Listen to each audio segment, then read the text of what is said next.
Welcome student. અગાઉના લેક્ચરમાં આપણે ઓડિટિંગમાં ઓડિટરની ફરજો વિશેનો ટોપિક છે જોઈ રહ્યા હતા. યુનિટ નંબર 1માં યુનિટ નંબર 1નું નામ છે કંપની ઓડિટ 1. એની અંદર ઓડિટરની ફરજોનો ટોપિક છે આપણે અગાઉના લેક્ચરમાં જોયો હતો. બરાબર. ઓડિટરની ફરજો છે એ મુખ્યત્વે 5 પાર્ટમાં ડિવાઈડ થાય છે. પહેલો પાર્ટ હતો ચોક્કસ સ્વરૂપની નાણાકીય બાબતો અંગેની તપાસ કરવાની ફરજ.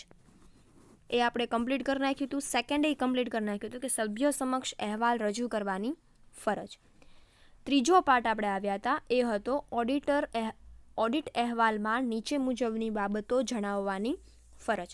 તો કે જ્યારે કોઈ પણ ઓડિટર પોતાનો ઓડિટ અહેવાલ કંપનીની સામાન્ય સભામાં કે વાર્ષિક સામાન્ય સભામાં પોતાનો ઓડિટ અહેવાલ રજૂ કરે છે ત્યારે એ અહેવાલની અંદર એને કઈ કઈ બાબતોને મુખ્યત્વે જણાવવી જરૂરી છે એની ફરજ છે એના વિશેનો જે છે એ થર્ડ પાર્ટ છે. બરાબર. તો ત્રીજો પાર્ટ એવું કહે છે કે ઓડિટ અહેવાલમાં નીચે મુજબની બાબતો જણાવવાની ફરજ. ઓડિટરે ઓડિટ અહેવાલમાં નીચેની બાબતો જણાવવી પોતાના અહેવાલમાં ખૂબ અગત્યની છે, એની ફરજ છે. કલમ 143(3) જણાવ્યા મુજબ ઓડિટરના અહેવાલમાં નીચેની બાબતો જણાવવાની ઓડિટરની ફરજ છે. પહેલું એ તેના અભિપ્રાય મુજબ, તેની શ્રેષ્ઠ માહિતી મુજબ અને તેને આપવામાં આવેલા ખુલાસાઓ મુજબ કાયદા મુજબની જે માહિતીઓ માંગવામાં આવેલી હોય તે માહિતીઓ તે જ સ્વરૂપે કંપનીના હિસાબોમાં આપવામાં આવી છે કે કેમ તે સ્પષ્ટતાપૂર્વક જણાવવાની ઓડિટરની ફરજ છે. એટલે કે કંપનીના હિસાબોનું જ્યારે એ ઓડિટ કરે છે ત્યારે એણે બધા જ વ્યવહારો માટે જે તે જવાબદાર વ્યક્તિઓ હોય એની પાસેથી યોગ્ય માહિતી મેળવેલી છે કે નહીં, જે કોઈ પણ ખુલાસાઓ એમને આપવામાં આવ્યા છે એઝ અ ઓડિટર પોતાનું ઓડિટ કામ કરે છે એ માટે જે કાંઈ પણ માહિતી એણે માગી છે, જે કાંઈ પણ ખુલાસાઓ એણે માગ્યા છે વ્યવહારો સાથે જોડાયેલા, એ માહિતી એને ચોક્કસ સ્વરૂપમાં કાયદાકીય હિસાબો પ્રમાણે મળી છે કે નહીં એ વિશેની એણે સ્પષ્ટતાપૂર્વક પોતાના અહેવાલમાં રજૂઆત કરવી ઓડિટરની ફરજ છે. ફોર એક્ઝામ્પલ, એ જ્યારે વેચાણના વ્યવહારોનું ઓડિટ કરતો હોય ત્યારે જે કોઈ પણ વ્યક્તિ જેણે વેચાણના વ્યવહારોની નોંધ કરી છે, બરાબર, એની પાસેથી એને ખુલાસો માગવાનો ઓડિટરનો હક છે. બરાબર. તો એણે જ્યારે જે વેચાણ અધિકારીએ વેચાણના હિસાબોની નોંધ કરી છે, હિસાબો લખ્યા છે, એની પાસેથી એણે જે માહિતી માગી હોય એ માહિતી એને ચોક્કસ સ્વરૂપમાં મળી છે કે નહીં એ અંગેની સ્પષ્ટતાપૂર્વક માહિતી એણે પોતાના ઓડિટ અહેવાલમાં રજૂ કરવી ઓડિટરની ફરજ છે. આ રીતે આ પહેલો પોઈન્ટ છે એ તમને જણાવવા માગે છે. જે માહિતીને ખુલાસા ન મળ્યા હોય તો તેની વિગત અને તેના કારણો નાણાકીય પત્રકો પર શું અસર થઈ તે જણાવવાની પણ ઓડિટરની ફરજ છે. જે કોઈ પણ માહિતી કે ખુલાસા એને જેમની પાસેથી વ્યવહારો સાથે જોડાયેલી કે ઓડિટ વર્ક સાથે, ઓડિટ કાર્ય સાથે જોડાયેલી કોઈ પણ માહિતી કે ખુલાસો એને નથી મળ્યો તો એની તમારા હિસાબી પત્રકો ઉપર કેવા પ્રકારની અસર થઈ છે, સારી ખરાબ જે અસર થઈ હોય એ પણ જણાવવાની પોતાના અહેવાલમાં ઓડિટરને ફરજ છે.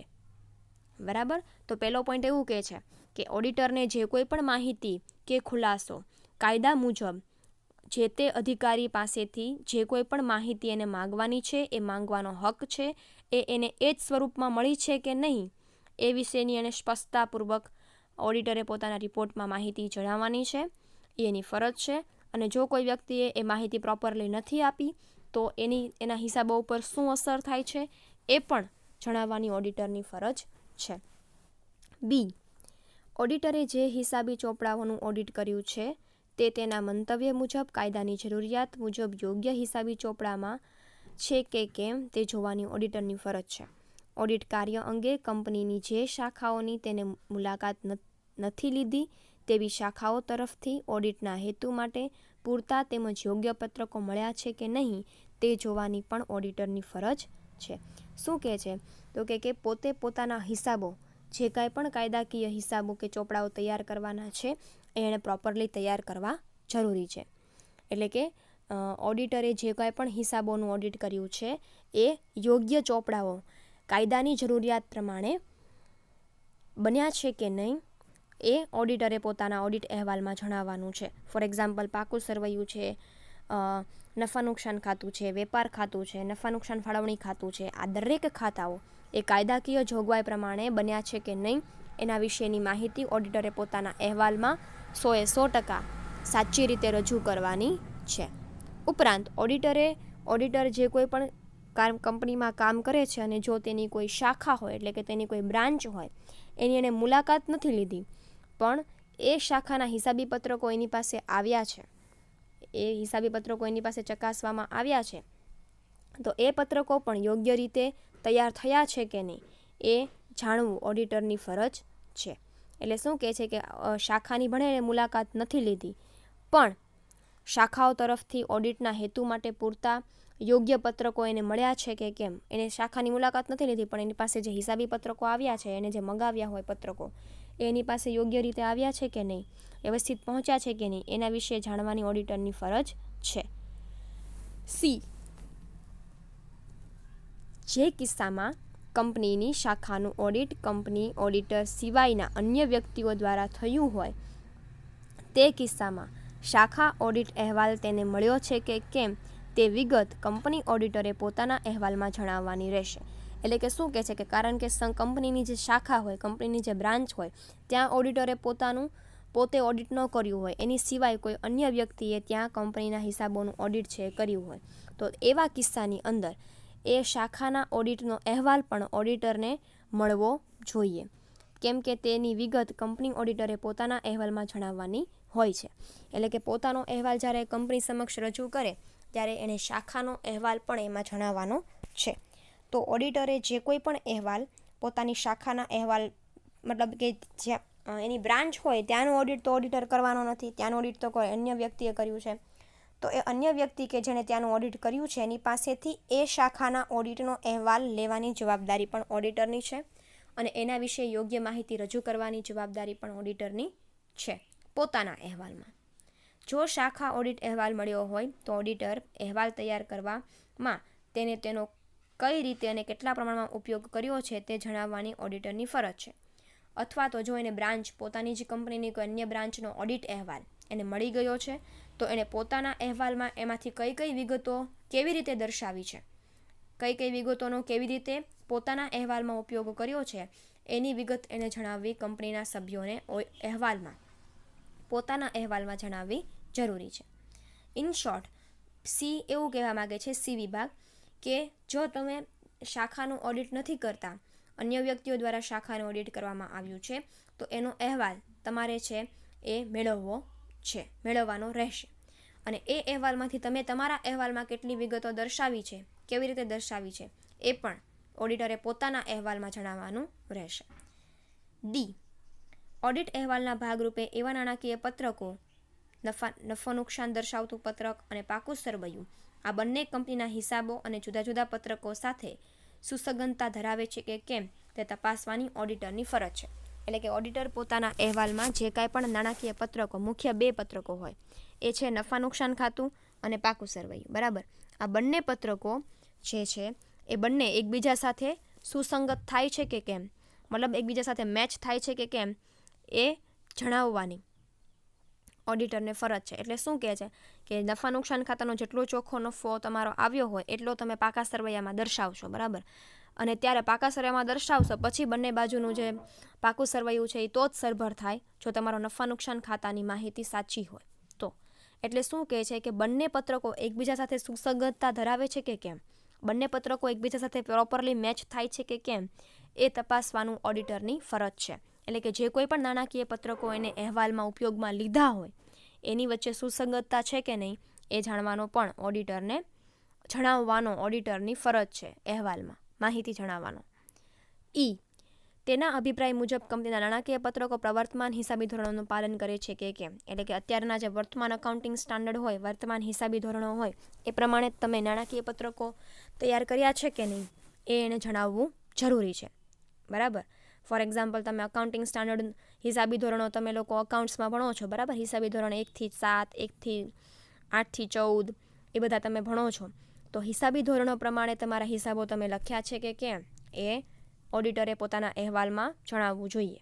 એફ, એવા નાણાકીય વ્યવહારો તેમજ અન્ય બાબતો કે જે કંપનીના કામકાજ પર પ્રતિકૂળ કે ઘનિષ્ઠ અસરોમાં પરિણમ્યા છે આ અંગેના ટીકાત્મક તારતમ્યો ઓડિટરે પોતાના અહેવાલમાં દર્શાવવાના રહેશે. હવે ભાઈ અમુક કામકાજ એવું હોય, અમુક પરિસ્થિતિ કંપનીની એવી હોય કે જેની કંપની પર ખોટી અસર થઈ હોય. બરાબર, અમુક નાણાકીય વ્યવહારો ઉપર કંપનીના અમુક કામકાજની અસરો છે એ ખોટી થઈ હોય. તો જો એ અસર છે એ કંપની ઉપર ખરાબ થઈ છે અને ફોર એક્ઝામ્પલ કંપનીને લોસ ગયો છે, તો એ વિશેની માહિતી ટીકાત્મક માહિતી હોય તો પણ ઓડિટરે પોતાના અહેવાલમાં એને જણાવવી જરૂરી છે. કારણ કે કંપનીનું જે સ્પષ્ટ ચિત્ર છે એ કોના દ્વારા રજૂ થાય છે? તો કે ભાઈ ઓડિટરના અહેવાલ દ્વારા. ઓડિટરે ઓડિટ કરેલો અહેવાલ કંપનીમાં રજૂ કરે, એ અહેવાલ દ્વારા કંપનીની નાણાકીય પરિસ્થિતિ કેવી છે અને આર્થિક પરિસ્થિતિ કેવી છે એની સભ્યોને ખબર પડશે. બરાબર, તો જો કોઈ પણ એવી બાબત હોય કે જેની કંપની ઉપર ખોટી અસર થઈ છે, પ્રતિકૂળ કે અનિષ્ટ અસર થઈ છે, તો એના વિશેની ટીકાત્મક બાબત પણ ઓડિટરે પોતાના અહેવાલમાં રજૂ કરવી સ્પષ્ટતાથી જરૂરી છે. જી 2013ના કંપની ધારાની કલમ 164B મુજબ જો કંપનીનો કોઈ ડિરેક્ટર તરીકે કામ કરવા ગેરલાયક થયો હોય તો ઓડિટરે આ અંગે ધ્યાન દોરવવાનું રહેશે. કદાચ એવું લાગે કે ભાઈ કંપનીનો કોઈ પણ ડિરેક્ટર છે જે કંપનીમાં ગેરલાયક છે કામ કરવા માટે, એના દ્વારા કોઈ ખોટા કામ થતા હોય, કંપનીના હિસાબોમાં એના દ્વારા ભૂલ થતી હોય કે ફ્રોડ થતા હોય કે ગોલમાલ કરવામાં આવતી હોય, ભૂલચૂક કરવામાં આવતી હોય, જાણી જોઈને ભૂલ થતી હોય, તો ઓડિટરને જો આ બાબત વિશેનું ધ્યાન હોય તો એણે એનો પોતાના અહેવાલમાં આ ડિરેક્ટર વિશેની આ ડિરેક્ટરની ગેરલાયકાતની પણ માહિતી એણે પોતાના અહેવાલમાં દર્શાવવી જરૂરી છે. બરાબર. હિસાબો રાખવા, તૈયાર કરવા સંબંધી જે ખામીઓ, અનિયમિતતા અને અનિચ્છનીય બાબતો તેના ધ્યાનમાં આવે તો ઓડિટ અહેવાલમાં આ અંગે વિગતપૂર્ણ નોંધ રજૂ કરવાની ઓડિટરની ફરજ છે.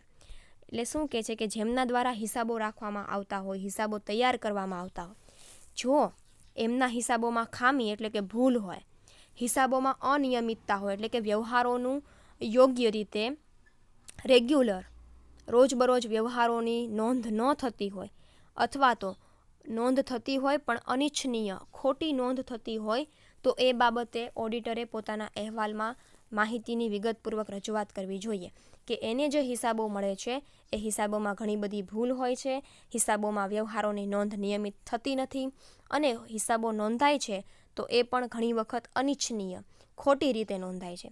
જો આવું કદાચ હિસાબોમાં ભૂલ થતી હોય કે હિસાબો તૈયાર કરવા સંબંધી આવા કોઈ પ્રકારની ભૂલ, ખામી કે અનિયમિતતાઓ હોય તો ઓડિટરે પોતાના અહેવાલમાં એના વિશેની માહિતી પણ દર્શાવવી જોઈએ, વિગતપૂર્વક દર્શાવવી જોઈએ. અને કંપનીમાં પૂરતી આંતરિક અંકુશ વ્યવસ્થા અમલમાં છે કે કેમ તેની અસરકારકતા કેવી છે તે જણાવવાની ઓડિટરની ફરજ છે. આંતરિક અંકુશ વિશે પણ ઓડિટરે પોતાના અહેવાલમાં જણાવવું જોઈએ. બરાબર, આંતરિક અંકુશ વ્યવસ્થિત રીતે કંપનીમાં મેન્ટેન થાય છે કે નહીં. જેટલો આંતરિક અંકુશ વધારે હોય એટલું તમારું ઓડિટનું કામ છે એ વધારે ચોકસાઈથી થાય. એટલે આંતરિક અંકુશ એટલે કે કર્મચારીઓમાં જે અંકુશ રાખવામાં આવતો હોય ઇન્ટરનલી, એને આંતરિક અંકુશ કહેવાય. એની અસરકારકતા કેવી છે કંપનીમાં એના વિશેની જાણ પણ ઓડિટરે પોતાના અહેવાલમાં કરવી જોઈએ. તો આ હતી ઓડિટરની ફરજો. શેના રિલેટેડ? તો કે ઓડિટ અહેવાલમાં નીચેની બાબતોને યોગ્ય રીતે ક્લિયરલી સ્પષ્ટતાથી જણાવવાની ઓડિટરની ફરજ છે. એથી ક્યાં સુધી છે? I સુધી છે. એથી I સુધીની જેટલી ફરજો છે એ ઓડિટરને પોતાના અહેવાલમાં શું બાબતોની રજૂઆત કેવી રીતે કરવી એ વિશેની છે. ઓકે, એના પછીનો ચોથો પાર્ટ છે એ છે ઓડિટ અહેવાલમાં સમાવવાની અન્ય બાબતો.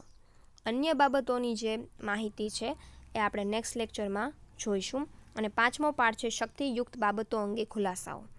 બરાબર, આ 2 પાર્ટ છે બાકી છે જે આપણે નેક્સ્ટ લેક્ચરમાં જોઈશું.